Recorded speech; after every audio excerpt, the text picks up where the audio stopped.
play is called Our Town.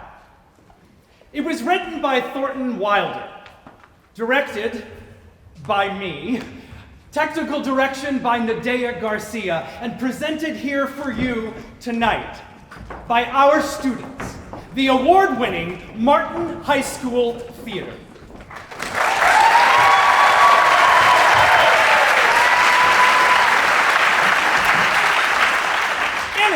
You will see Samantha Hockmeister, Benjamin Gesford, Izzy Cruz, Brooke Hensley, Colton King, Noah Cohan, and many, many others. The name of our town is Grover's Corners, New Hampshire, just over the Massachusetts line. Latitude 40 degrees 42 minutes, longitude 70 degrees 37 minutes. The first act shows a day in our town. That day is May the 7th, 1901. The time is just before dawn. The sky is beginning to show some streaks of light in the east over there behind our mountain. The morning star always gets wonderful bright right before it has to go, doesn't it? Well, I'd better show you how our town lies. Thank you. Up here, like you here. Thank you. Up here is Main Street. Still further up is the railway depot. The tracks go this way. On the other side of the tracks is Polish Town and some Canuck families. Right here is the Congregational Church. Across the street is the Methodist. Over here is the Presbyterian and Unitarian. Baptist is down in the hollow by the river. The Catholic Church is over here still further up across the tracks. This is our town hall and post office combined. Jail is in the basement. William Jennings Bryan once made a speech from these very steps right here. Along here is a row of stores, horse blocks, hitching posts out front. First car's not going to come along for about 5 years, owned by banker Cartwright. That's our town's richest citizen. He lives in the big White House on the hill right there. Now, this is the grocery store, and here's Mr. Morgan's drugstore. Almost everybody in town manages to look into those two stores once a day. Now, over here is the public school. Still further up is the high school. 8:45 mornings, noontime, and 3 o'clock afternoons. The whole town can hear the yelling and screaming coming from those two school buildings. Now, this is our doctor's house, Doc Gibbs. And this is the back door. Here comes some scenery, for those of you who feel that you need scenery. This is Mrs. Gibbs' garden. Corn, peas, beans, heliotrope, hollyhock, and a lot of burdock. Now, in those days, our newspaper come out twice a week, the Grover's Corner Sentinel. And this is Editor Webb's house. And here is Mrs. Webb's garden. It's just like Mrs. Gibbs, only there's a lot of sunflowers too. Right here is a big butternut tree. Nice town. You know what I mean? Nobody very remarkable's ever come out of it, as far as we know. The earliest tombstones up in the cemetery on the mountain there say 1670, 1680. They're Cartwrights and Grovers and Gibbses and Hersey, same names as are around here now. Well, like I said, it's about dawn.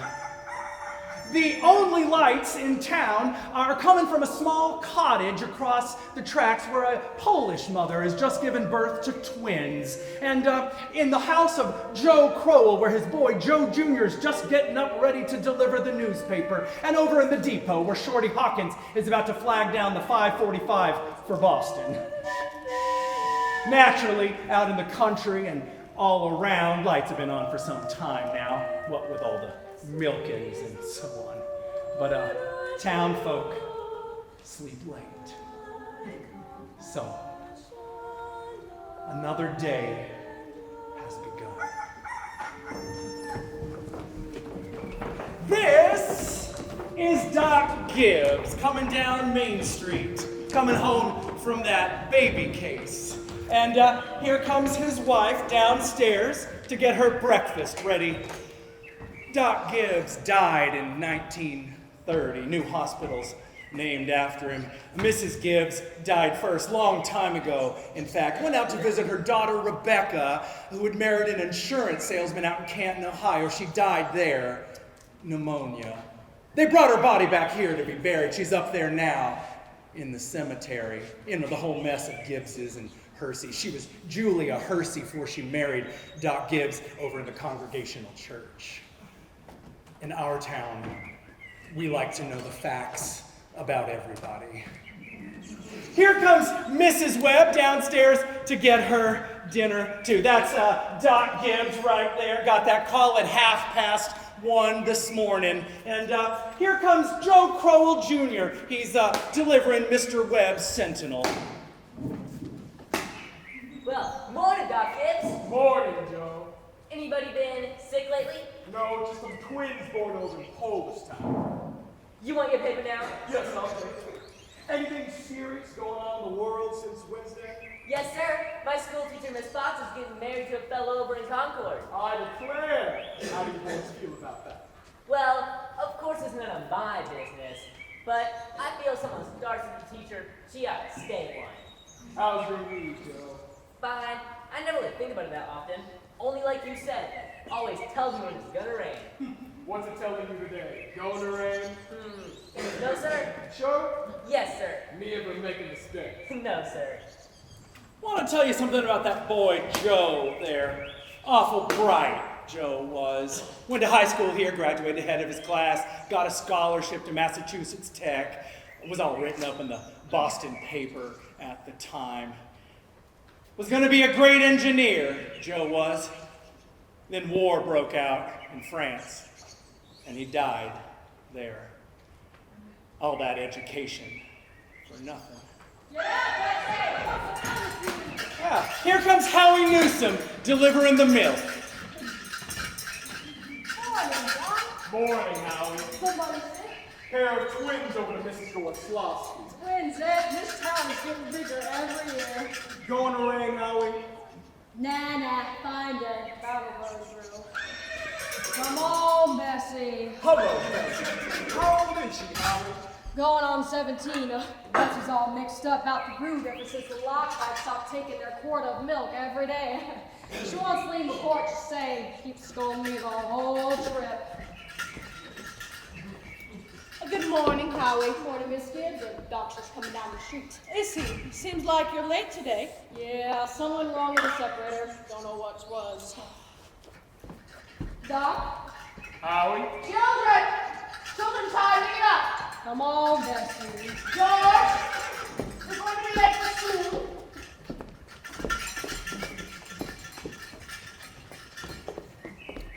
Everything all right, Frank? Yes, I declare, easy as kittens. Well, bacon will be ready in a minute. I'll sit down and drink your coffee. You can catch a couple of hours sleep this morning, can't you? Mrs. Wentworth's coming over at 11. Guess I know what it's about, too. Her stomach ain't what it ought to be. All told you. You won't get more than 3 hours sleep, Frank Gibbs. I don't know what's going to become of you. I do wish I could get you to go away someplace and take a rest. It would do you some good. Emily, it's time to get up. Wally's 7 o'clock. And I declare, you have got to speak to George. It seems something's come over him lately. He's no help to me at all. I can't even get him to cut me some wood. Is he sassy to you? No, he just whines. All he can think about is that baseball. George! You're going to be late for school! George! George, look sharp! Yes, Mom. Don't you hear your mother calling you? Guess I'll go upstairs and get 40 winks. Emily, Wally, you will be late for school. Wally, you wash yourself good or I'll come up there and do it myself. Mama, what's that Oh, don't make a noise. Your father's been up all night and needs his rest. Now I've washed and ironed the black dress for you special. Mom, I hate that I'll hush up with you. Every day I go to school dressed like a thick curtain. Now, Rebecca, you always look very nice. Mama, George is trying so bad. I'll come up there and slap the boat. That's what I'll do. Got a factory in our town. Hear it? Makes blankets. Cartwrights own it. Brung him a fortune. Children, now I just won't have it. Breakfast is just as good as any other meal, and I won't have you gobbling like wolves. It will stunt your growth, that's a fact. Put away your book, Wally. At 10 o'clock I know all about Canada. You know the rules as well as I do. No books at the table. As for me, I'd rather have my children healthy than bright. Oh, I will, Mama. You know I am. I am the brightest girl in school for my age. I have a wonderful memory. Eat your breakfast. I'm bright too, when I'm looking at my stamp collection. I'll speak to your father. Seems to me 25 cents a week is enough for a boy your age. I declare, I don't know how you spend it all. Oh, Ma, I got a lot of things to buy. Strawberry phosphates, that's what you spend it on. I don't see how Rebecca comes to have so much money. She is more a baller. I've been saving it up gradual. Well, dear, I think it's nice to spend some every now and then. Mama, do you know what I love most in this world? Do you? Money. Eat your breakfast.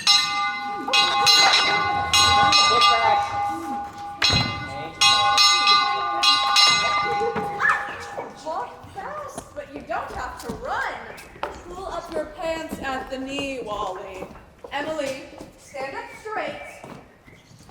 Now, tell Mrs. Foster I give her my best congratulations. Can you do that for me? Yes, Mom. You look very nice, Rebecca. Pick up your feet. Bye. Here, chick, chick, chick, chick. No, go away, you go away. Here, chick, chick, chick. What is the matter with you? Fight, fight, fight, that's all you do. You don't belong to me. Where are you from? But don't be scared, nobody's going to hurt you. Good morning, Myrtle. How's your cold? Well, I still get that tickling feeling in my throat. I told Charles I didn't know as I'd go to choir practice tonight. I wouldn't be any use. Have you tried singing over your voice? Yes, but somehow I can't seem to do that and stay on the key. While I'm resting myself, I thought I'd string some of these beans. Oh, let me help you. Beans have been good this year. Yes, I've decided to put up 40 quarts of them if it kills me. The children say they hate them, but I notice they're able to get them down all winter. Myrtle Whip, I have got to tell you something. Because if I don't tell somebody, I'll burst. Why, Julia, give. Oh, give me some more of those beans. Did one of those second-hand furniture men from Boston come up to see you last Friday? No. Well, he called on me. At first I thought he was a patient wanting to see Dr. Gibbs. And then he wormed his way into my parlor and... Myrtle Whip, he offered me $350 for Grandmother Wentworth's tie boy, as I'm sitting here. Why, Julia, He give. did! That old thing, so big I didn't know where to put it. And to think I almost gave it to Cousin Hester Wilcox. Oh, you're going to take it, aren't you? I don't know. You don't know. $350. What's come over you? Well, if I could get the doctor to take the money and go away someplace, I'd tell it like that. You know, Myrtle, oh, it has been the dream of my life to see Paris, France. Sounds crazy, I suppose. But I promised myself that if we ever got the chance... How does the doctor feel about it? Well, I did beat about the bush a little. I told him if I got a legacy, that's how I put it, I'd make him take me. What did he say about it? You know how he is. I haven't heard a serious word out of him since I've known him. No, he said, it might make him discontented with Rover's Corners to go traipsing about Europe. Better let one of alone, he says. Well, Julia, if that second-hand man's really serious about buying it, you sell it. Then you'll get to see Paris, France, all right. You just keep dropping hints from time to time. That's how I got to see the Atlantic Ocean, you know. Oh, I'm sorry I mentioned it. Oh, God, only it seems to me that at least once in your life, before you die, you ought to see a country where they don't talk in English. And don't even want to.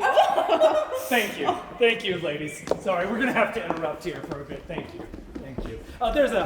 We want to know a little bit more about our town. We're going to skip ahead a few hours. The population at the moment is 2,642. Postal District brings in 507 more for a total of 3,149. And now for a social and political report. Mr. Webb. Oh, Mr. Webb! He'll be out here in a minute. He just cut his hand while he was eating an apple. Oh, thank you, Mrs. Webb. Charles, everybody's waiting. Mr. Webb is the publisher and editor of the Grover's Corner Sentinel. That's our local newspaper, you know. Mr. Webb. Yes, well, I don't have to tell you that we're run here by a board of selectmen. All males, but at the age of 21, women vote indirect. We're lower middle class, a sprinkling of professional men, 10% illiterate laborers.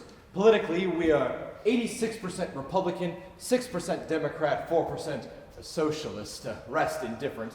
Religiously, we're 85% Protestant, 12% Catholic, and the rest indifferent. Do you have any comments, Mr. Webb? Very ordinary town, if you ask me. A little better behaved than most, probably a lot duller too. But our young people here seem to like it well enough. 90% of them graduating high school settle down right here to live, even when they've been away to college. And of course, we do all we can to help those that can't help themselves, and those that can, we leave alone. There isn't much culture, but maybe this is the place to tell you that we've got a lot of pleasures of a kind here. We like the sun coming over the mountain in the morning. We all notice a good deal about the birds. We pay a lot of attention to them. We watch the change of the seasons. Yes, we all know about them. But those other things, there ain't much. Robinson Crusoe in the Bible, and Handel's Largo, we all know about that, and Whistler's Mother. But those are just as far as we'll go. All right. Thank you, Mr. Webb. Thank you very much. Now, we'll get back to our town. It's early afternoon. All 2,642 have now had their dinners and all the dishes have been washed. There's an early afternoon calm about our town. There's a buzzing and a humming coming from the schoolyards. Only a few buggies down Main Street. The horses dozing at their hitching post. You all remember what it's like. Doc Gibbs is up in his office, tapping people, making them say, ah. There's Mr. Webb cutting his lawn over there. You know, 1 in 10 men thinks it's a privilege to be able to push his own lawnmower. Oh, no, sir, it is later than I thought. Here come the children now, coming home from school. Oh, I can't, Lois. I got to go home and help my mother, I promised. Goodbye. What, simply, Emily? Who do you think you are? Oh, Papa, you're terrible. One minute you tell me to stand up straight, the next minute you call me names. I just don't listen to you. Well, golly, I never got a kiss from such a great lady before. What? That wasn't bad. Excuse me, Mrs. Forrest. Go out and play in the field, young man. You got no business playing baseball on Main Street. Awfully sorry, Mrs. Forrest.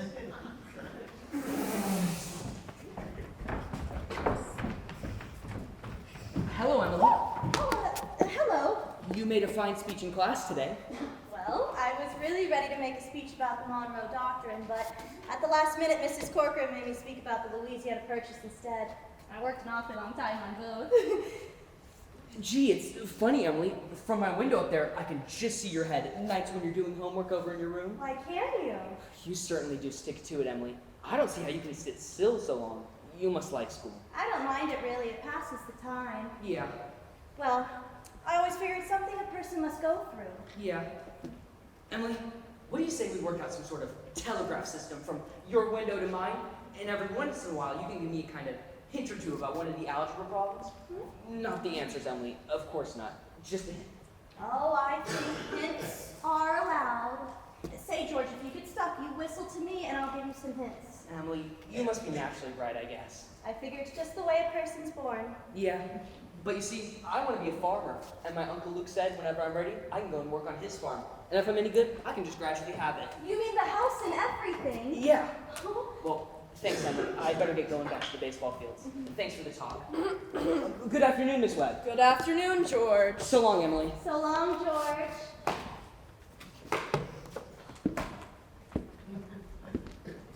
Emily, come along and help me string some of these beans.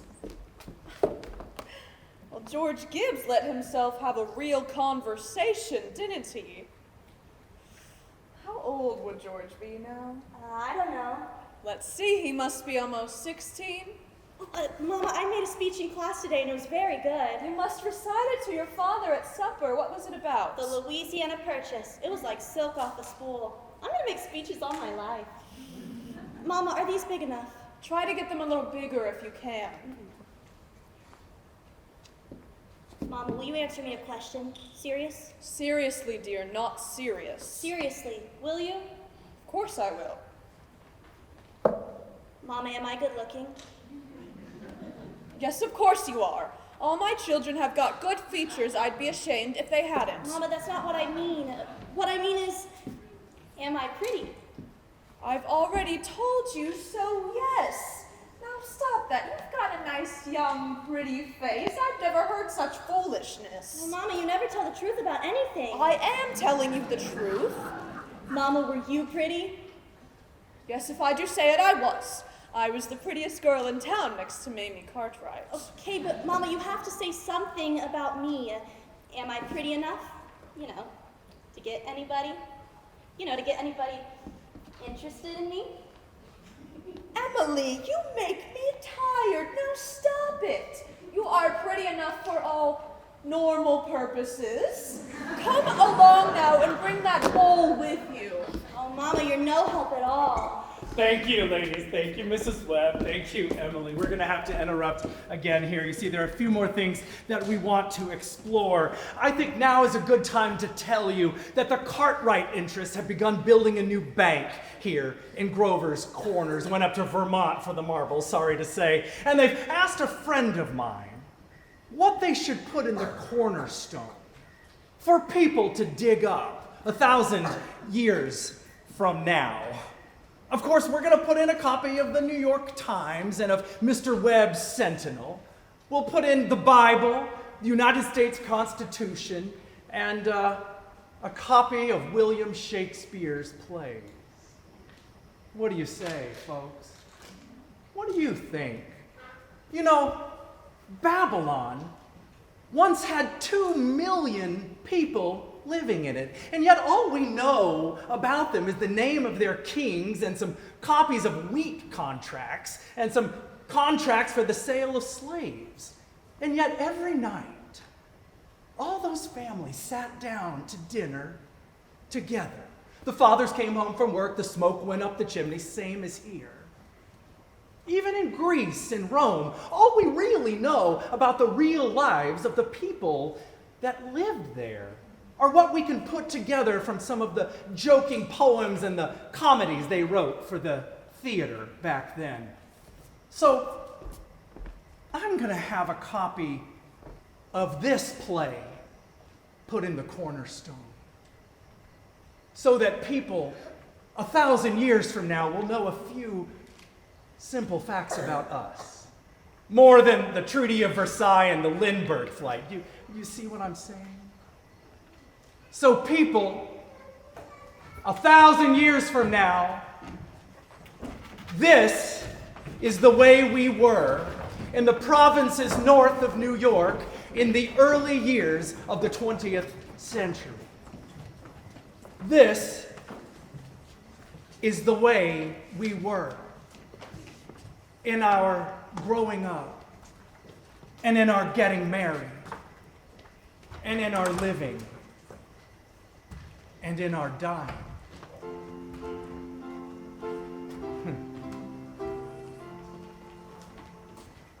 It's evening now.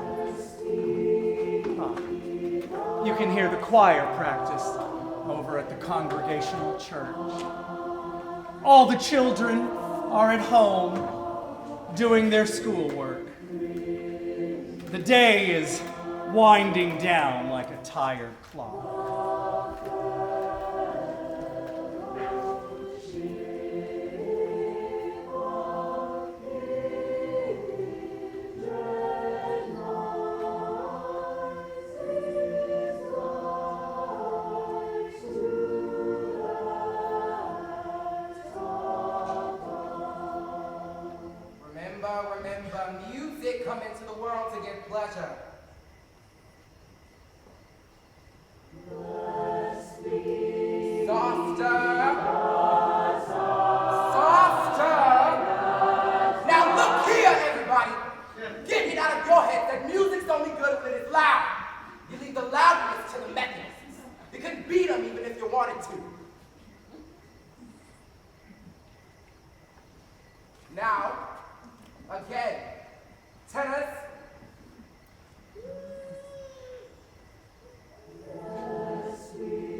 you will be able to come in Tuesday and sing at Fred Hurst's wedding? Show of hands. That'll be fine. That'll be right nice. We'll do the same music we did at J. Trowbridge's last month. Now we'll do Art Thou Weary, Art Thou Languid. It's a question, ladies and gentlemen. Make it talk.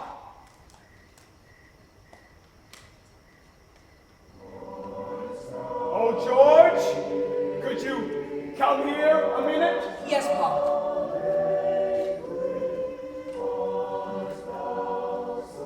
Make yourself comfortable, George. I'll only give you a minute.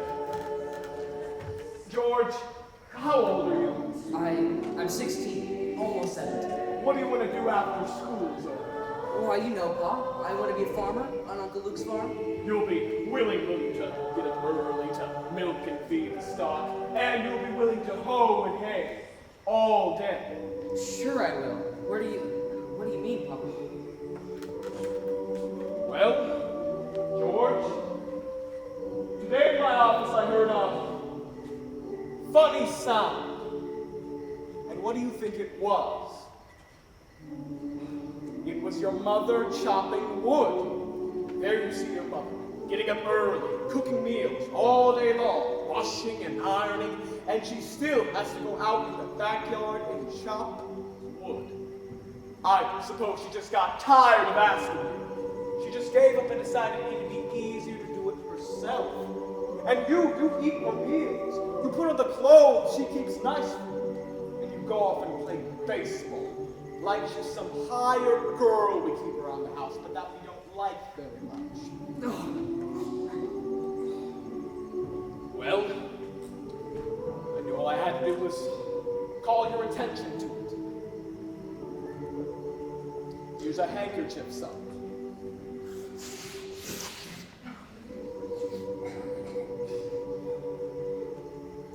George, I've decided to raise your spending money by 25 cents a week. Not, of course, for chopping wood for your mother, because that's a present you give her, but because you're getting older. And I imagine there are lots of things you must find to do. Thanks, Pop. Let's see. Tomorrow's your payday. You can count on it. Probably Rebecca will feel she ought to have some more too. Gee, I wonder what could have happened to your mother. Choir practice never was as late as this before. It's only 8:30, Pop. Don't know why she's in that old choir. She hasn't any more voice than an old crow. Traipsing around the streets at this hour of the night. Just about time you retired, don't you think? Yes, Pop.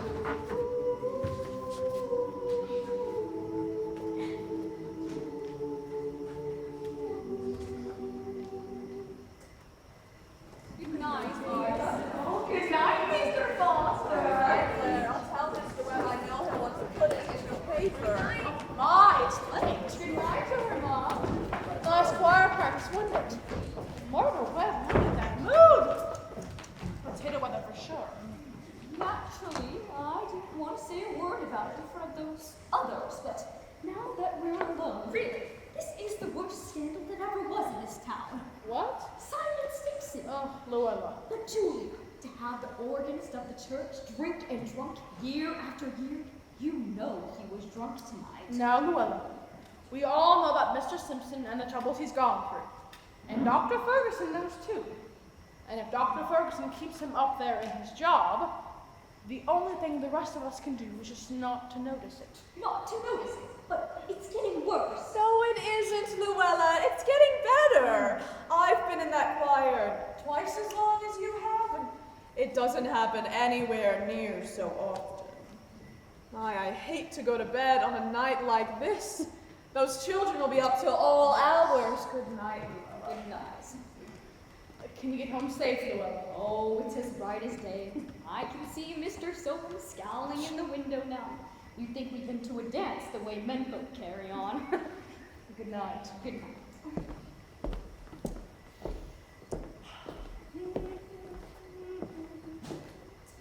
We had a real good time. You're late enough. And now, Frank, It is not any later than usual. And you stopping at the corner to gossip with a lot of hens. Frank, don't be grouchy. Come out and smell the heliotrope in the moonlight.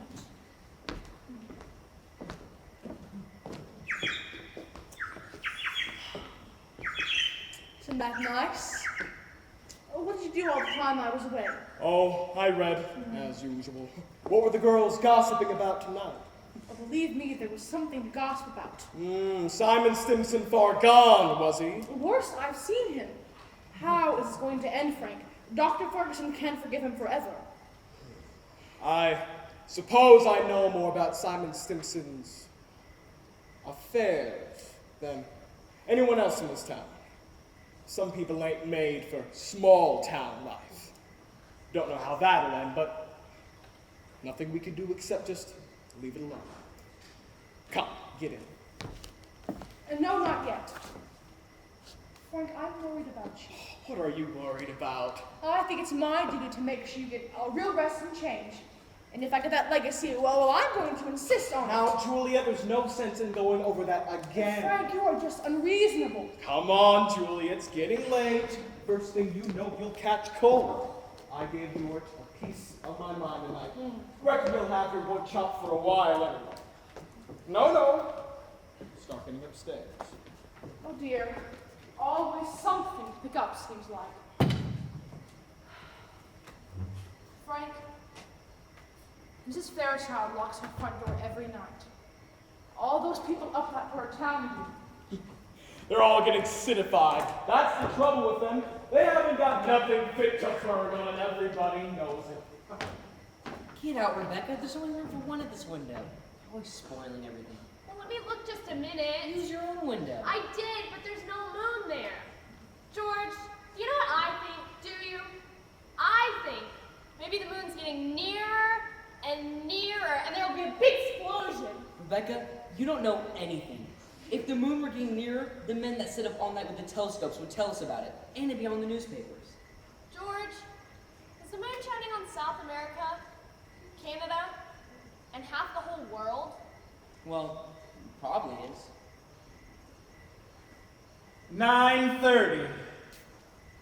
Most of the lights are out now in Grover's Corners.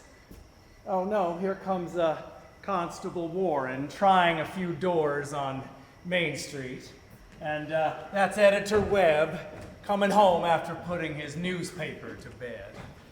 Good evening, Bill. Good evening, Mr. Webb. Quite a moon. Yep. All quiet tonight? Well, Simon Stimson's rolling around a little. Just saw his wife moving out to hunt for him, so I moved out the way. Oh, there he is now.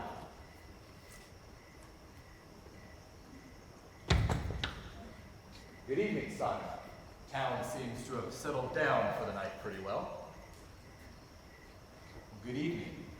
The town settled down for the night. I think maybe we should do the same. Can I walk along a ways with you?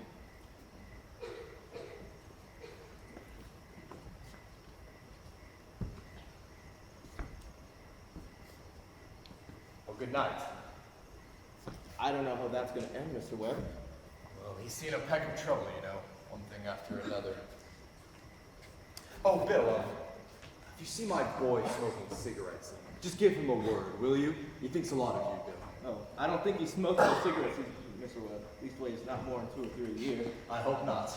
Good night, Bill. Good night, Mr. Webb.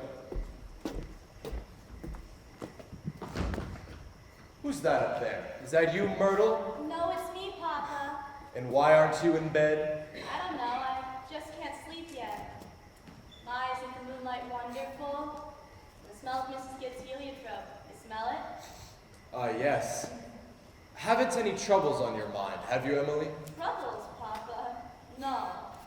Enjoy yourself then, but don't let your mother catch you. Good night, Emily. Good night, Papa.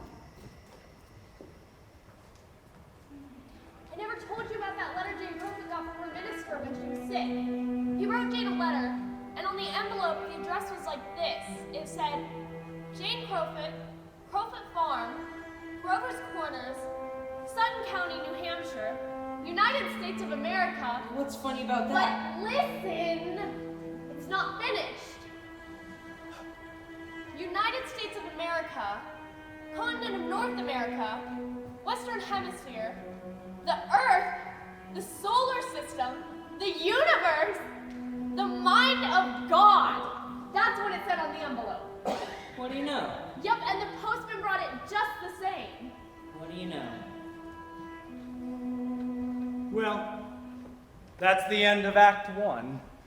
We'll take a 10-minute intermission now. You can go to the restroom, those of you that need to. We'll see you back in 10 minutes.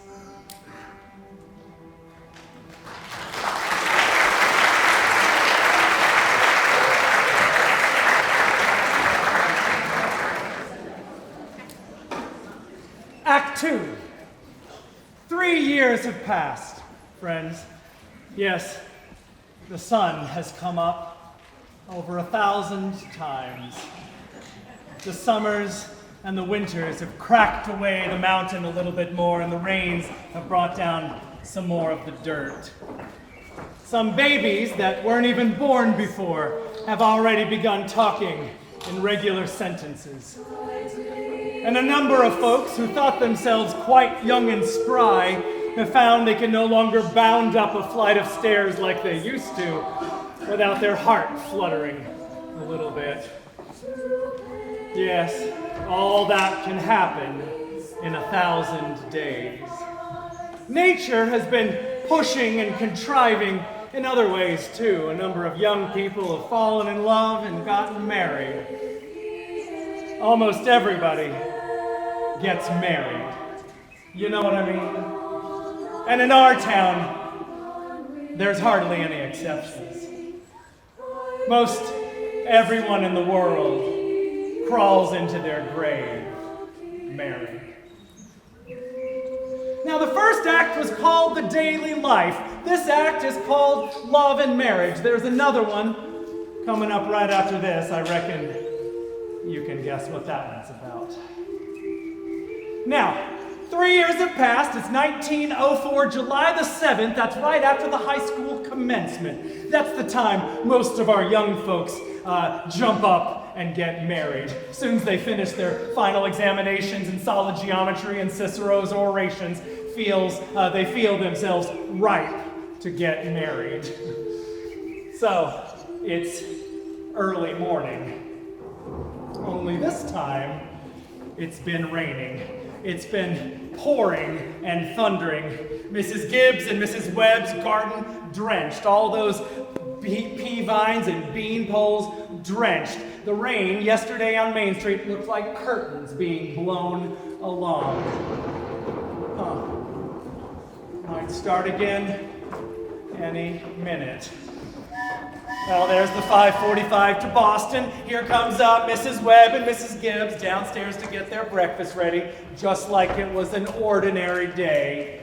I need hardly point out to all the women in my audience that these two ladies they see before them, these two ladies cooked 3 meals a day. One for 20 years, the other for 40 years, and never a summer vacation. They raised 2 kids apiece, washed, cleaned the house, and never a nervous breakdown. It's like what one of those Middle West poets said. You got to love life to have life, and you've got to have life to love life. That's what they call a vicious circle. Here comes Howie Newsom delivering the milk.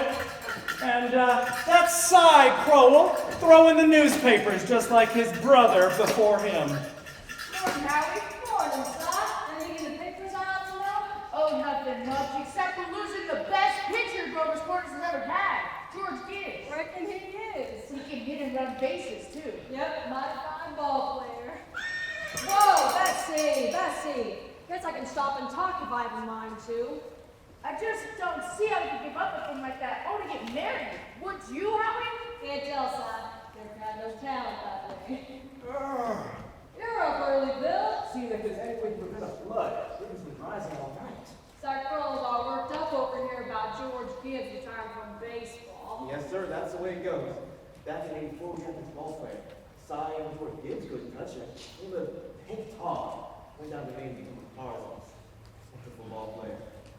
How's the weather look to you, Howie? Nah, it ain't bad. Think maybe a pair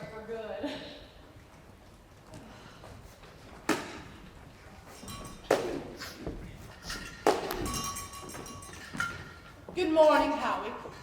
Do you think it's going to rain again? Good morning, Miss Gibbs. It's raining so heavy, I think maybe it'll clear up. I certainly hope it will. How much did you want today? Gonna have a house full of relations, Howie. Looks to me like I'll need 2 of milk and 3 of cream. Well, my wife says to tell you both hope they'll be very happy, Miss Gibbs. No, they will. Thanks a lot, Howie. And tell your wife I hope she gets there to the wedding. Yeah, she'll be there. She'll be there if she can. Good morning, Miss Webb. Good morning, Mr. Newsom. I told you 4 quarts, but I hope you can spare me another. Yes, so ma'am, and 2 of cream. Will it start raining again today, Mr. Newsom? Well, I was just saying to Miss Gibbs is how they lighten up. My wife says to tell you both hope they'll be very happy, Miss Webb. No, they will. Thank you, and thank Mrs. Newsom, and we're counting on seeing you both at the wedding. Yes, we'll be there. Couldn't miss that. Come on, Bessie. Well, Marjorie, they've come to you chicks. Frank Gibbs, don't say another word. You'll crying every minute. The groom's up shaving himself. Only there ain't an awful lot to shave. Whistling and singing like he's glad to leave us. Every now and then he says, I do to the mirror, but it don't sound convincing to me. What's going to happen to Frank? I've arranged his clothes and seen he's put something more on. Frank, you're too young, and we won't think of such things. He'll catch his death of cold within a week. I was remembering my wedding morning, Julia. Don't start that, Frank. I was the scariest young fella in the state of New Hampshire. Thought I'd make a mistake for sure. And when I saw you coming down that aisle, I thought you were the prettiest girl I'd ever seen. Frank. Only trouble was that I'd never seen you before. There I was in the congregational church, marrying a total stranger. How do you think I felt? Frank, weddings are perfectly awful things. Farces, that's what they are. I've made you something. Why, Julia Hersey, French toast. It ain't hard to make, and I had to do something. How'd you sleep last night, Julia? I could hear a lot of the owls struck off. Yes. I get a shock every time I think of George setting off to be a family man. That great gangling thing. Frank. Why I tell you, Julia, there's nothing so terrifying in the world as a son. The relationship between father and son is the darndest awkward. Mother and daughters were picnic, let me tell you. They'll have a lot of trouble, I suppose, but that's none of our business. Everyone has the right to their own trouble. Yes, people are meant to go through life 2 by 2. It's naturally lonesome. Julia, do you know one of the things I was scared of when I married you? Go along with you. I was afraid we wouldn't have material for conversation. More than last us a few weeks. I was afraid we would run out and eat our meals in silence. That's a fact. Well, you and I have been conversing 20 years now without any noticeable barren spells. Yes. Good weather, bad weather, 'tain't very choice. But I always find something to say. Did you hear Rebecca stirring around upstairs last night? No, only Nancy here. She isn't managing everybody's business up there. She's been hiding in a room. Got the impression she's been crying. Lord sakes, this has got to stop. Rebecca?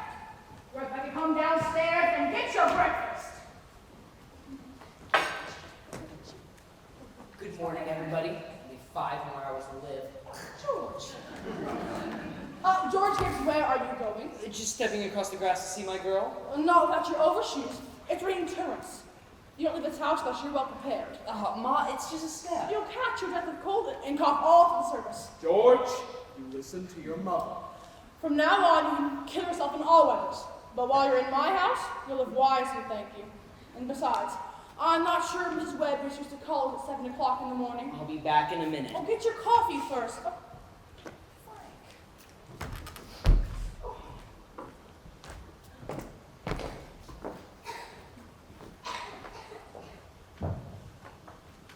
Good morning, Mother Webb. Goodness, George, you frightened me.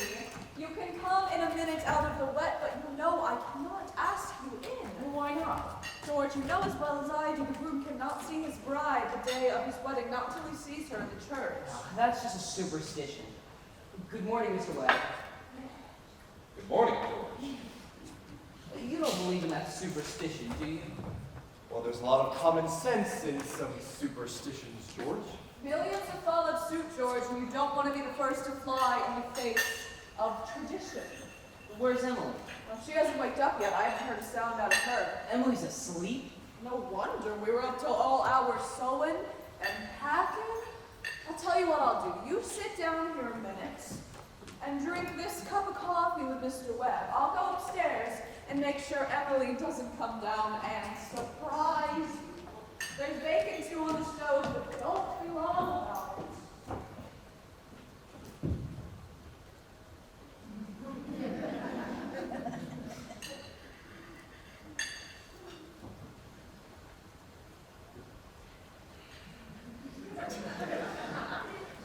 Well, how are you, George? I'm fine. I'm fine. Mr. Webb, what kind of sense could there be in a superstition like that? Well, you see, on her wedding morning, a girl's head's apt to be full of clothes and one thing and another. Don't you think that's probably it? Yes, I never thought of it. A girl's apt to be a mite nervous on her wedding day. I wish a fellow could get married with all that marching up and down. Every man that's ever lived has felt that way, George, but it hasn't been any use. It's the women folk who've built up weddings, my boy. For a while now, the women have it all their own. Man looks pretty small at a wedding. All those good women standing shoulder to shoulder, making sure the knot's tied in a mighty public way. But you believe in it, don't you, Mr. Webb? Oh yes, don't misunderstand me, my boy. Marriage is a wonderful thing, And don't you forget that. No, sir. Mr. Webb, how old were you when you got married? Well, let's see. I've been to college, and I've taken a few years to get settled, but Mrs. Webb, she wasn't much older than what Emily is now, and age hasn't much to do with it anyways, not compared with other things. What were you going to say, Mr. Webb? Oh, I don't know. Was I going to say something? George, I was thinking the other day of some advice my father gave me when I got married. Charles, he said, Charles, start out early and show her who's boss. Just give her an order, even if it don't make sense, just so she'll learn to obey. And he said, Charles, if anything about your wife irritates you, her conversation or anything, just get up and leave the house. That'll teach her. Oh, and he said, Charles, never, ever, ever, ever let your wife know how much money you have. Never. Well, I don't think so.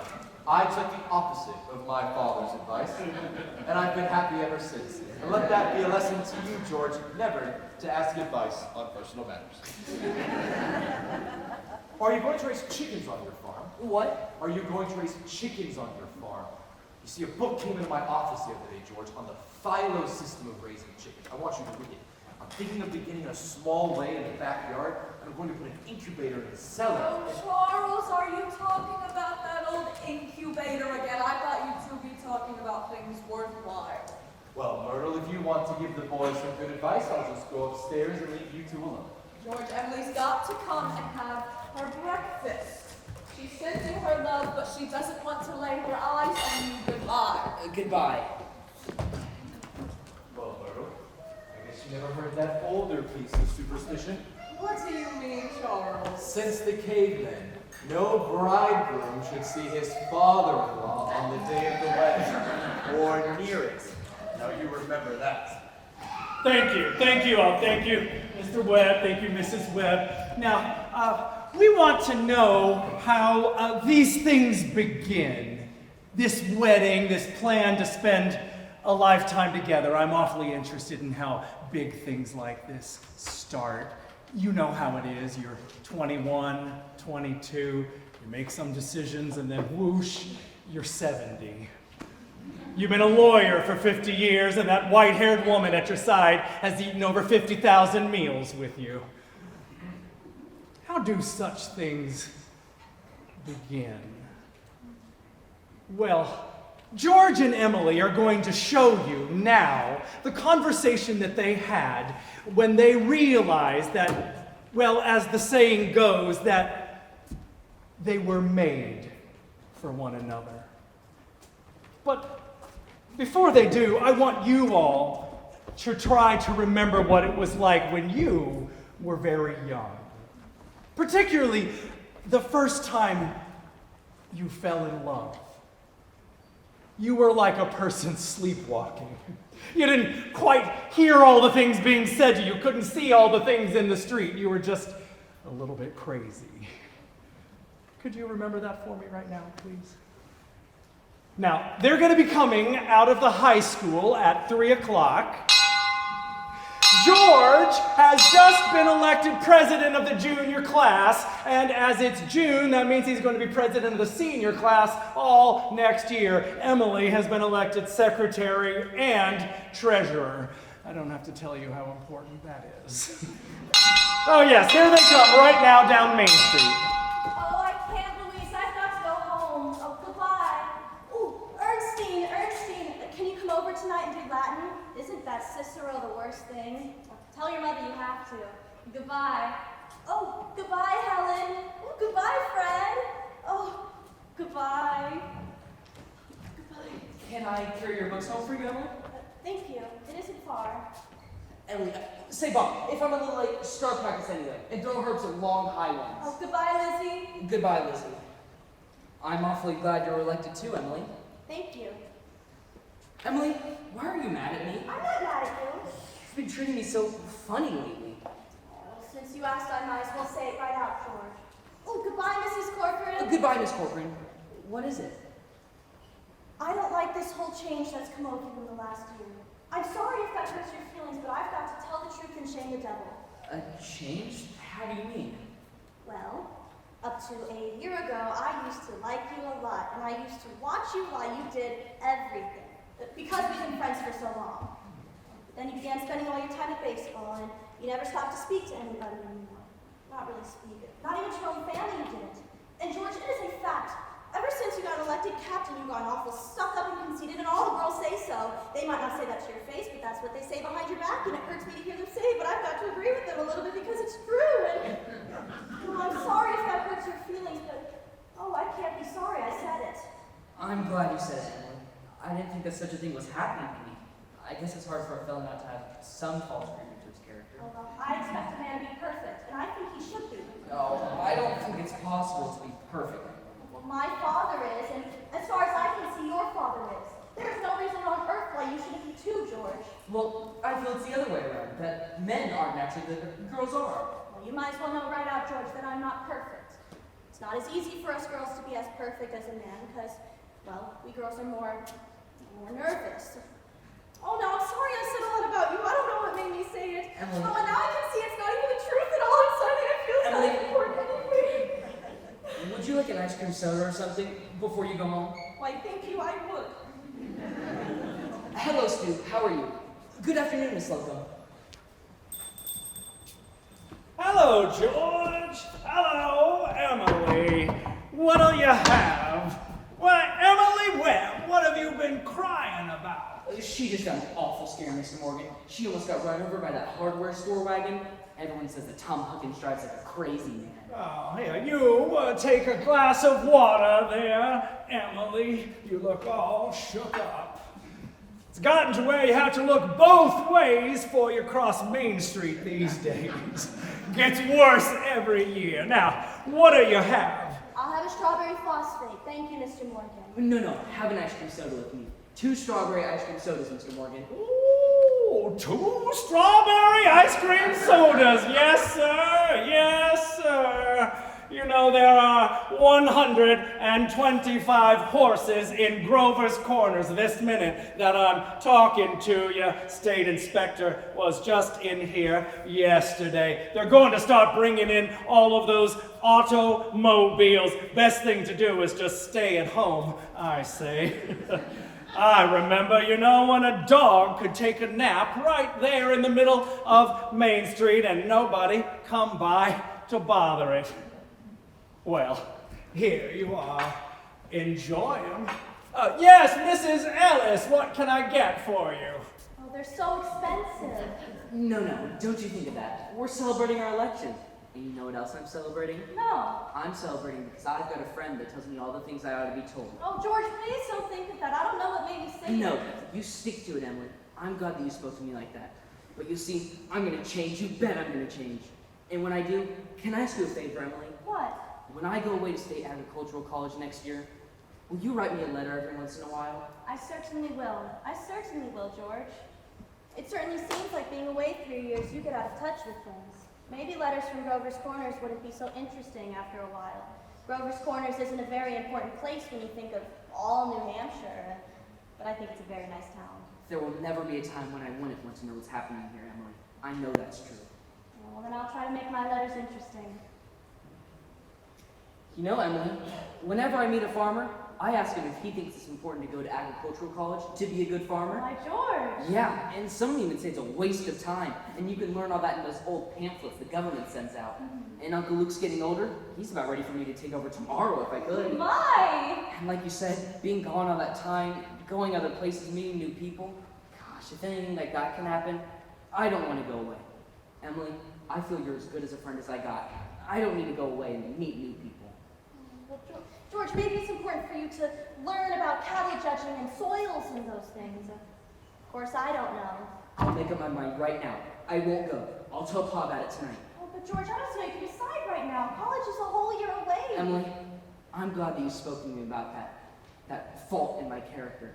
What you said was right, but there was one thing wrong in it, and that's when you said that for a year I wasn't noticing people, and you, for instance, why you said you were watching me when I did everything. I was doing the same about you all the time. Why, I always thought of you as one of the chief people I thought about. I always made sure where you were sitting on the bleachers, who you were with, and for the last 3 days now I've been trying to walk home with you, but something's always gotten in the way. Yesterday, I was sitting over by the wall waiting for you, and you walked home in this corker. Oh, George, life's awful funny. How could I have known that? Listen, Emily, I'm going to tell you why I'm not going to agricultural college. I think that once you've met a person that you're very fond of, I mean a person that's very fond of you too, and likes you enough to be interested in your character, well, I think that's just as important as college, and even more so. That's what I think. I think that's awfully important too. Emily, Yes, George. if I make a change, and I mean a big change, could you be? I am now. I always have been. I guess this is a rather important conversation we've been having. Yes, yes. Just wait a minute and I'll walk you home. Mr. Morgan, I'll have to run back home and get you the money to pay for this. Why, George Gibbs, do you mean to tell I me? had my reasons, Mr. Morgan. Here, keep my gold watch and keep until I get back to the money. Oh, you keep your watch, George. I'll trust you. I'll be back in 5 minutes. I'll trust you 10 years, George, not a day more. You got over your shock there, Emily? Yes, Mr. Morgan. It was nothing. I'm ready. Well, now we can get on with the wedding. There are a lot of thoughts that go on during a wedding. Naturally, we can't get them all into one wedding, especially not one in Grover's Corners where they're awfully plain and short. In this wedding, I play the minister, so that gives me the right to say a few more things about it. From here on out, the play gets pretty serious for a while. You know, in some churches, they say that marriage is a sacrament. I'm not quite sure what that means, but I can guess. It's like what Mrs. Gibbs said just a few minutes ago. People were made to live 2 by 2. Now this is a good wedding, but even at a good wedding, people are so put together that there's an awful lot of confusion way down deep inside, and we thought that we ought to show that to you in our play as well. Now, the real hero in this scene doesn't appear on the stage at all, and I think you know who that is. It's like what, one of them European fellas said. Every child that's born is nature's attempt at making a perfect human being. Now, we've all seen nature pushing and contriving, and we know that nature is interested in quantity. But I think she's interested in quality, too. And that's why I'm in the ministry. And let's not forget all of the other witnesses to this wedding here today, the ancestors. Millions of them. Most of them set about to live 2 by 2 as well. Millions of them. Well, that's the end of my sermon. It wasn't too long, anyway.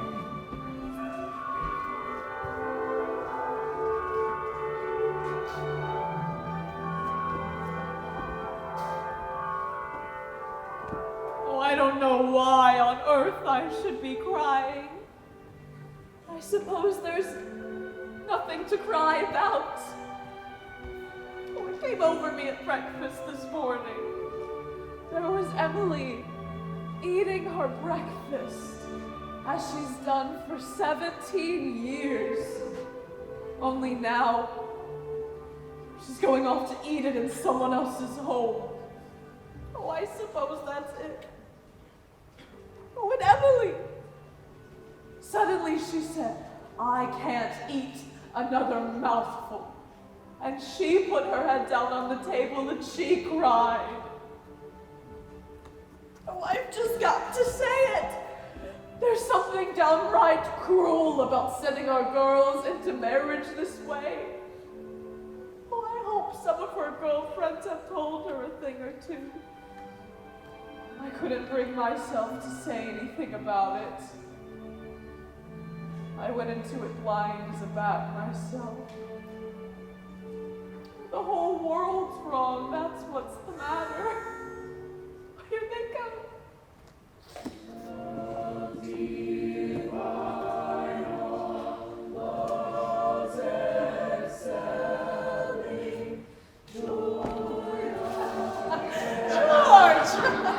George, what is the matter? I don't want to grow old. Why is everyone pushing me so? Oh, why, George, you wanted it. No, No, George, you're a man now. No, Mom, listen, for the Why, last George, time. if anyone should hear you.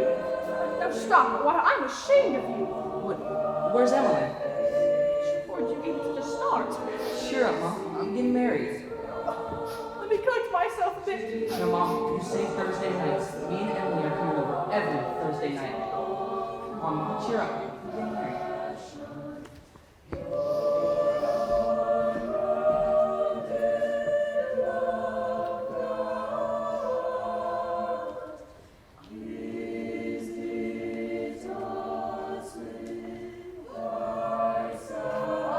Felt so alone in my life.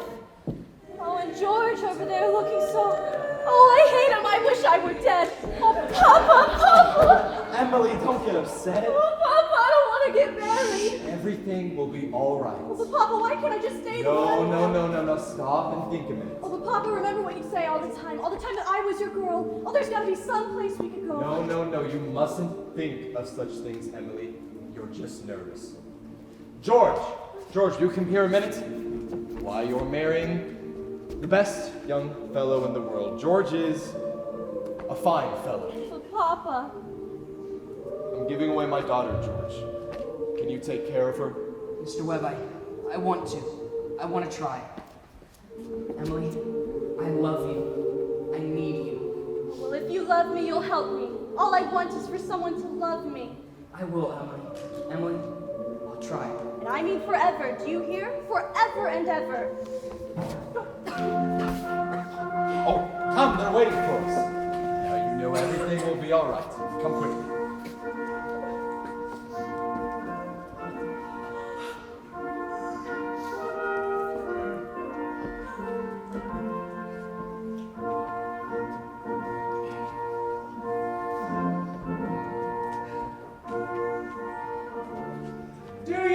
Emily, take this man George to be your wedded husband. Oh, perfectly lovely wedding. Loveliest wedding I ever saw. I do love a good wedding, don't you? Oh, doesn't she make a lovely bride? And do you, George, take this woman Emily to be your wedded wife? Don't know when I've seen such a lovely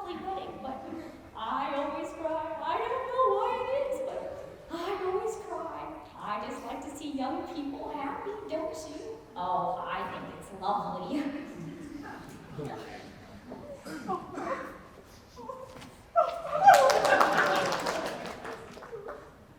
I've married over 200 couples in my day.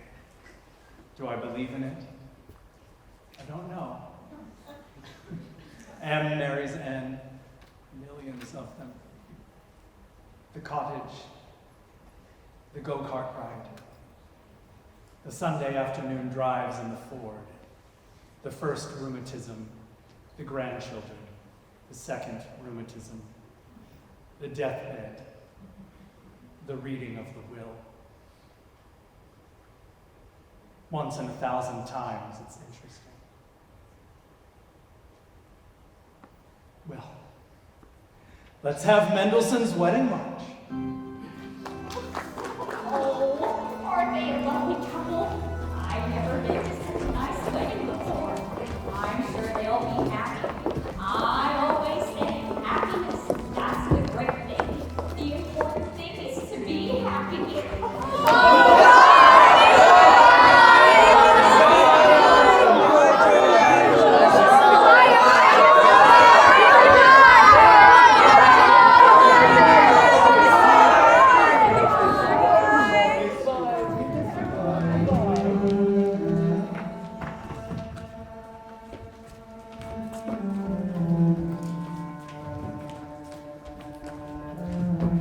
Act 3. 9 years have passed. Summer, 1913. Gradual changes have come to Grover's Corners. Horses are getting rarer. Farmers coming into town in Fords. Everybody locks their doors at night. Ain't been any burglaries yet, but everybody's heard about it. All in all, you'd be surprised though. Things don't change too much around here. Now, this is certainly an important part of Grover's Corners. It's up on a hilltop. A windy hilltop. Lots of sky, lots of clouds, often lots of sun and moon and stars. Over there are the old stones, 1670, 1680, strong-minded people who came a long way to be independent. This is the new part of the cemetery. There's your friend, Mrs. Gibbs. And, there's Simon Stimson, the organist at the Congregational Church. And Mrs. Soames, who enjoyed the wedding so much, you remember. And, lots of others. There's Editor Webb's boy, Wallace. His appendix burst on a Boy Scout trip to Crawford Notch. Yes, an awful lot of sorrow has sort of quieted down out here. People just wild with grief have brought their relatives up this hill.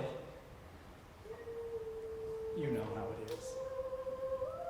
And then time and sunny days and rainy days and snow, and we're all glad they're in a beautiful place.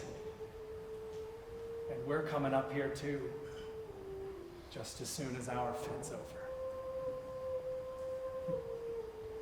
Now, there are some things that we all know, but we don't bring them out and look at them very often. We all know that something's eternal. And it ain't names, it ain't houses, it ain't the earth, it ain't the stars. Everybody knows deep in their bones that there's something eternal. And that something has to do with human beings. all the greatest people that ever lived been trying to tell us that for 5,000 years. You'd be surprised the number of people always losing hold of it. Now, you know the dead, as well as I do, don't stay interested in the living for very long. Gradually, they lose their hold of the earth.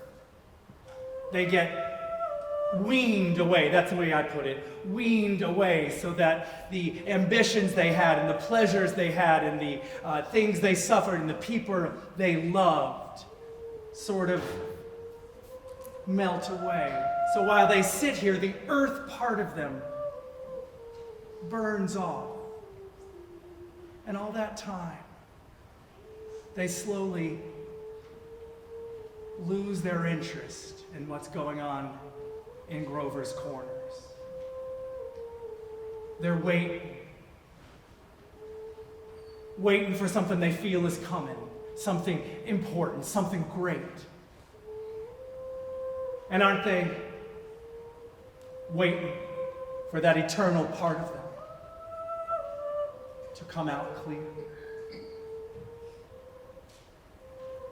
Now, some of the things they say maybe hurt your feelings a little bit, but that's the way it is. Husband and wife, mother and daughter, enemy and enemy, miser and money, all those terribly important things sort of grow pale up here. And what's left after your memory is gone and your identity, Mrs. Smith. Well, here comes some living people. That's Joe Stoddard. He's the undertaker. Here he is supervising a newly made grave, and that's a Grover's Corners boy who left home and went out west. Well, good afternoon, Joe Stoddard. Good afternoon. Good afternoon. Let me see. Do I know you? Oh, I'm Sam Craig. Gracious sakes alive of all people. Should have known you'd be back for the funeral. Been away a long time, sir. Yes. Been away over 12 years now. Actually, I'm in business out in Buffalo now, Joe. You know, I was in the East when I got into my cousin's death, so, you know, I thought I could find things a little and come to the old home. Yeah, it looked well. No. Can't complain. Very sad our journey today, Samuel. Yes. Yes, I always say I hate to supervise when a young person is taken. My son is supervising at the home. I had to come in early. Ooh, old Farmer McCarty. I used to do chores for him after school. He had a lumbago. Yeah, we brought Farmer McCarty here a number of years ago now. Why, this is my Aunt Julia. Yeah, I'd almost forgotten that she'd... Of course. Yeah, Doc Gibbs lost his wife a number of years ago now. And today's another pretty bad blow for him, too. That's my sister Carrie's boy. Sam Craig. I'm always uncomfortable when they're around. Simon. Do they choose to own verses much, Joe? No, not usually. Mostly the bereaved pick a verse. Why, that doesn't sound like my Aunt Julia. You know, there aren't many of those sisters left now. And let me see, where Joe, I'm looking for my father's another. Well, you'll be looking in the Craig section, over by Avenue F. Oh, he was the organist in church, wasn't he? Frankel, obvious to say. Yeah, no one was supposed to know about it. Seen him back in trouble. Took his own life, you know. Oh, did he? Hung himself in the attic. They tried to hush it up, but of course word got around and he picked his own epitaph. You can see it right there, 8 verses, actually. Why, it's just some notes of music. What is it? I don't know. Written up in the Boston paper at the time. Hey, Joe, what's your guy? Who? My cousin. Oh. Didn't you hear?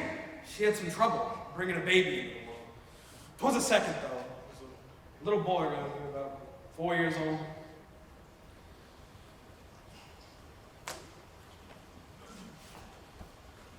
There's some Gracies over there. Yeah. There ain't much room here among the Gibbses anymore. That's why they're making a whole new Gibbs section over by Avenue F.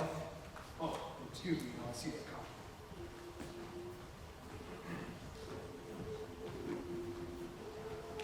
Oh, who is it, Julia? My daughter-in-law, Emily Webb.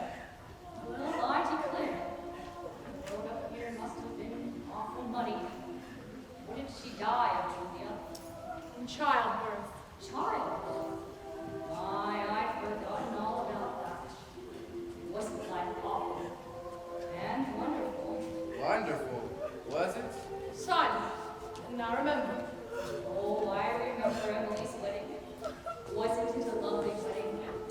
And I remember Emily reading a class poem at graduation exercises. Oh, she was great. I heard Principal Wilkins say so time after time. I call it their new farm just before I died. Perfectly beautiful farm. It's on the same road that we lived on. Yep, right smart, Mom. I always liked that hymn. I was hoping they'd sing a hymn.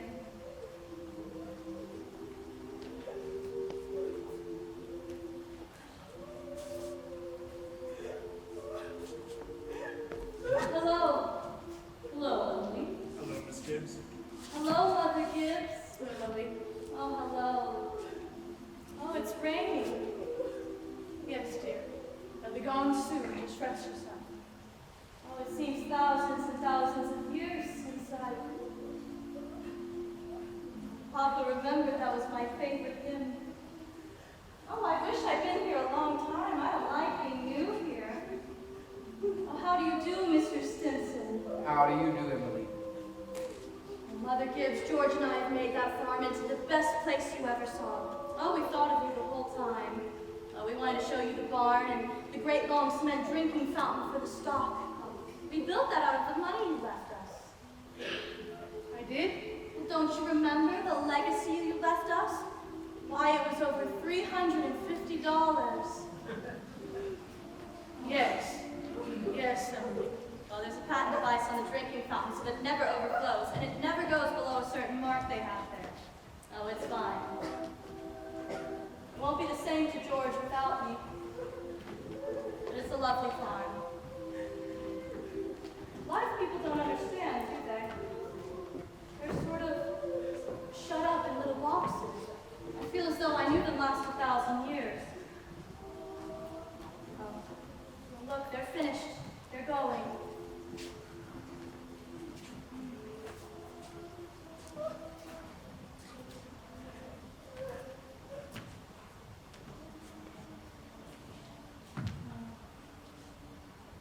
Father Gibbs.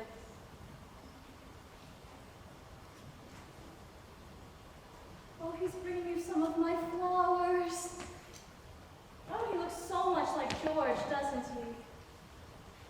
Oh, I never realized how troubled and how in the dark life persons are. Oh, look at him. I loved him so. Oh, from morning till night, that's all they are. Troubled. A little cooler than it was. Yes, that rain's cooled it off a little. Those northeast winds always blow, don't they? It isn't a range 3-day blow. But Mother Gibbs, one can go back into living. Well, I feel it, I know it. Why, just for a moment I was thinking about the farm, and for a minute I was there, and my baby was on my lap as plain as day. Yes, of course you can. I can go and live all those days again. Why not? Oh, don't do it, Emily. But it's true, isn't it? I can go and live all those days again. Some have tried. They soon come back here. Yes? You can say is don't do it, Emily. Don't, Emily. It's not what you think it would be. But I won't live over a sad day. I'll choose a happy day. I'll choose the day I knew I first loved George. Why should that be painful? Well, you not only live it, but you watch yourself living. Yes? And as you watch it, you see what they down there never do. You know the future. You know what happens afterward. But is that painful? Why? That's not the only reason why you shouldn't do it, Emily. Once you've been here longer, you'll understand that our life here is to forget all that. And think of what's ahead. And be ready for what's ahead. Once you've been here longer, you'll understand. But Mother Gibbs, how can I ever forget that life? Oh, it's all I know. It's all I had. Oh, Emily, it isn't wise, really. It isn't. Oh, but it's something I must know for myself. I'll choose a happy day anyway. No! At least choose an unimportant day. The most unimportant day of your life. It'll be important enough. Well, it can't be since I was married, or since the baby was born. I can choose a birthday at least. Oh, I choose my 12th birthday. All right. February 11th, 1899. It was a Tuesday. Do you want any particular time of day? Oh no, I want the whole day. All right, we'll begin at dawn. It had been snowing for several days, and it just stopped the night before. You remember, and they had just begun clearing the roads. The sun is coming up. Oh, there's Main Street. Oh, and there's Mr. Morgan's drugstore before he changed it. Oh, and there's the livery stable. Yes, it's 1899. This is 14 years ago. Oh, this is the town I knew as a little girl. Oh, and there's the white fence that went around the house. Oh, I'd forgotten that. Oh, I loved it so. Are they inside? Your mother will be coming downstairs any minute to make breakfast. Oh, will she? Yes, your father had been gone for several days. Do you remember? He'd only just returned on the early morning train. No. Yes, he'd gone out to his old college to make a speech out in western New York at Clinton. Oh, there's Howie Newsom. Oh, and there's our policeman. Oh, but he's dead. He died. Oh, Bessie. Oh. Morning, Bill. Oh, morning, Howie. You're up early. Well, I've been called this morning to a party. Down near Grossman, that he was. Back in Polish town, that. Got drunk and loud in the snowdrifts. Thought he was in bed when I shook him. Oh, there's Joe Crowell. Oh. Good morning, Mr. Ward. Good morning, Allie. Children, it's time to get up. Oh, Mama, I'm here. Oh, how young Mama looks. Oh, I never knew she was ever that young. You can come and rest by the kitchen fire if you like, but hurry. Good morning, Mr. Newsom. It's cold. Can we have my bar, Miss Webb? Think of it. You keep yourself wrapped up. Mama, I can't find my blue hair ribbon anywhere. Just open your eyes, dear. That's all. I laid it out for you special on the dresser there. If it were a snake, it would bite. Yes, yes. Good morning, Bill. Good morning, Mr. Webb. You're up early. Yes, just been back to my old college in New York State. Been any trouble here? Well, I was called up this morning to rescue this Polish fellow. You're closer than he was. Well, we must get it in the paper. Well, wasn't much. Papa. Good morning, Mother. Good morning, Charles. How did it go? Oh, fine. I guess told him a few things. Everything all right here? Yes, can't think of anything that's happened special. It's been right cold. Howie Newsom says it's 10 below over to his barn. Well, it's even colder than that at Hamilton College. Students' ears are falling off. It ain't Christian. Paper have any mistakes in it? None that I noticed. Oh, Charles, it's Emily's birthday today. Did you remember to get her something? Oh, I've got something right here. Where's my girl? Where's my birthday girl? Don't interrupt her now. She's slow enough as it is. You'll see her at breakfast. Oh, I can't bear it. Oh, they're just so young and beautiful. Oh, why did they ever have to go? Mama, I'm here. I'm all grown up. Oh, I love you all. Everything. Oh, I can't look at everything hard enough.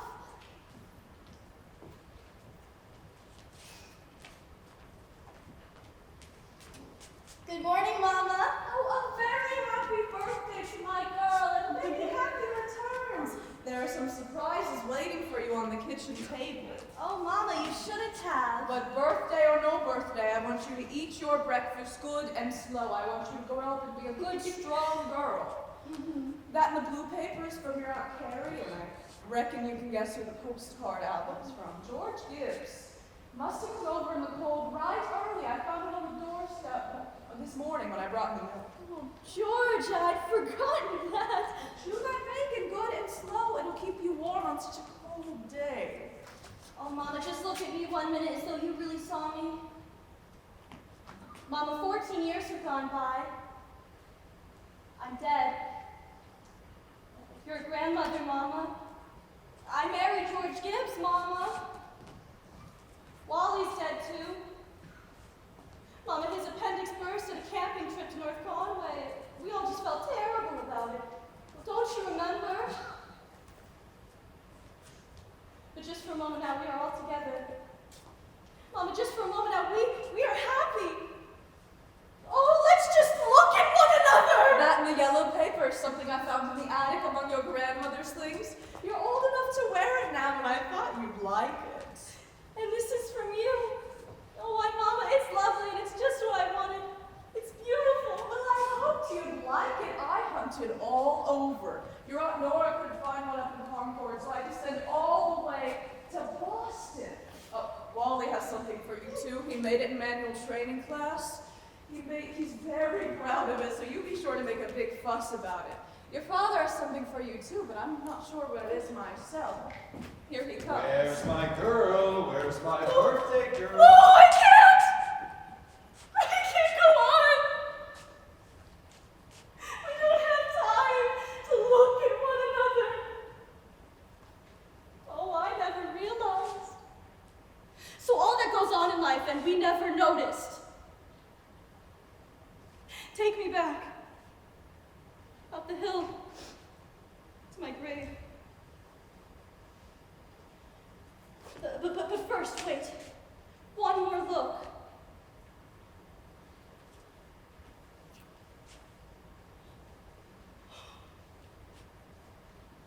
Goodbye.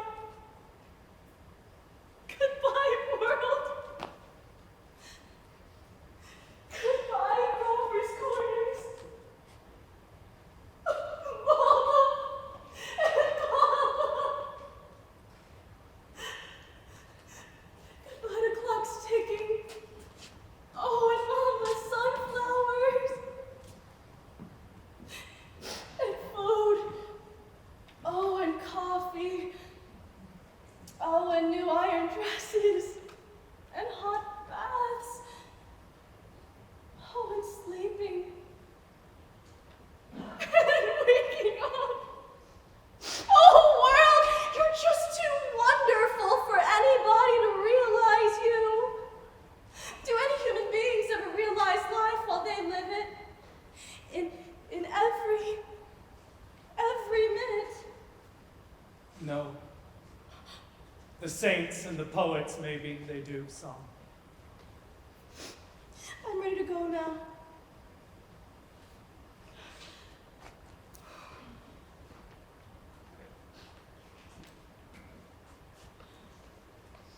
Are you happy?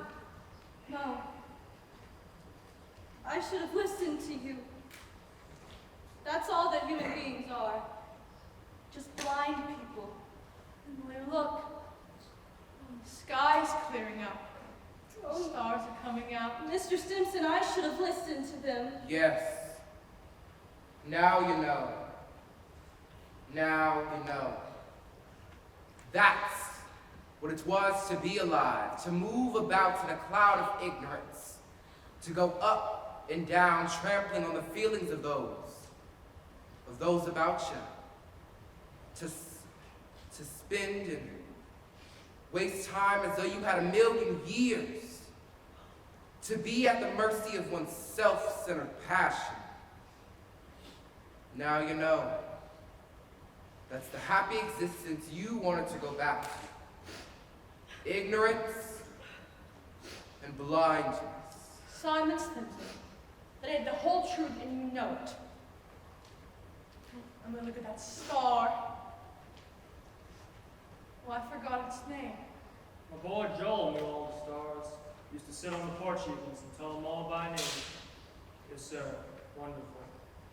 The stars, mighty good company. Yes, 'tis. Here's one of them coming. That's funny. Tain't no time for one of them to be here. Goodness sakes. Oh, Mother Gibbs, it's George. Shh, dear, just rest yourself. It's George. And my boy Joel, who knew the stars, used to say it took millions of years for that speck of light to get to Earth. Don't seem like a buddy can believe it, but that's what he used to say. Millions of years. Goodness. That ain't no way to behave. Oh, he ought to be home. Mother Gibbs. Yes, Emily. They don't understand, do they? No, dear. They don't understand.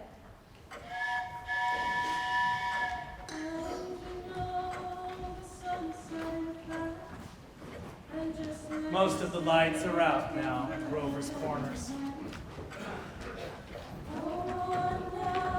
There are a few lights still on. Over at the depot, Shorty Hawkins has just watched the train to Albany go by. And at the livery stable, somebody's setting up late and talking.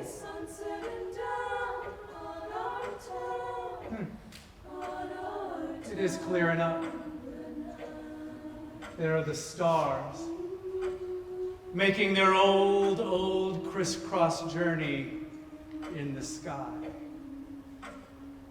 Scholars haven't settled the matter yet, but most of them think there are no living beings up there, only chalk or fire.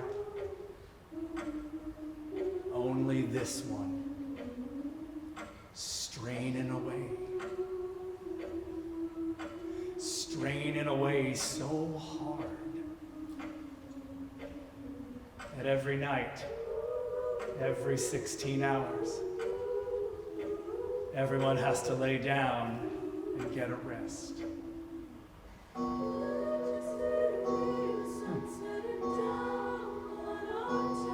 11 o'clock in Grover's Corners. You get a good rest too. Good night.